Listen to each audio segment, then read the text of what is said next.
at some lecture, and there someone approached me.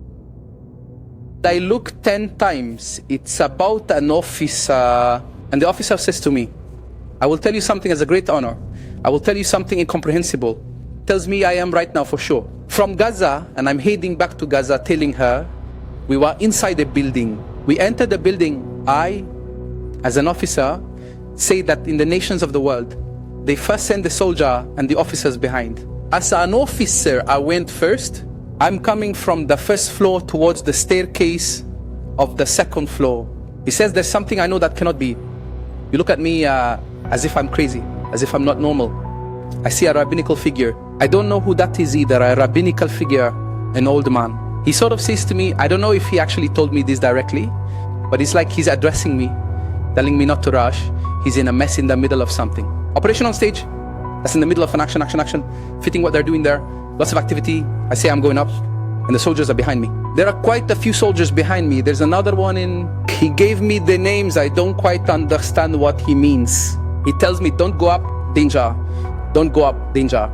I'm telling him not to go up. Do not disturb us, I want... Danger! And I felt a certain reality, and I felt a force telling me to listen to it. And I'm leaving the building, passing by. I can't explain to you. 2 minutes, maybe 3 minutes passed, perhaps 4 minutes. The whole building explodes. Tells me the building is exploding. The building is exploding. So I tell him, why don't you share it? He tells me we are forbidden to speak of it. And then he says, listen, it's not just one thing I'm telling you. I couldn't tell people because they would think I'm not normal. But to you as a rabbi, I'm telling this. There was another story like this with soldiers. Bazooka oil. And again, the same thing. They've been in that tent for maybe 3 days.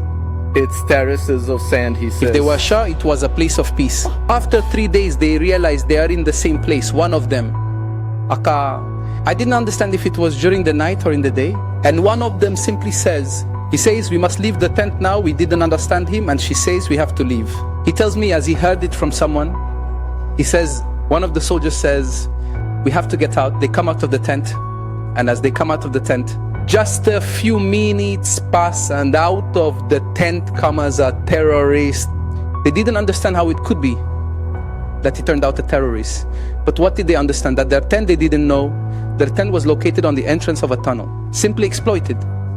And it sounds outrageous. Outrageous, those things aren't normal.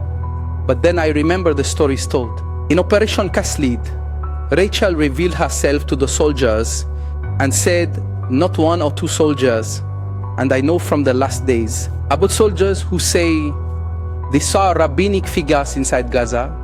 I wonder why it's not Rachel from us now. So they saw a woman, now seeing rabbinical figures.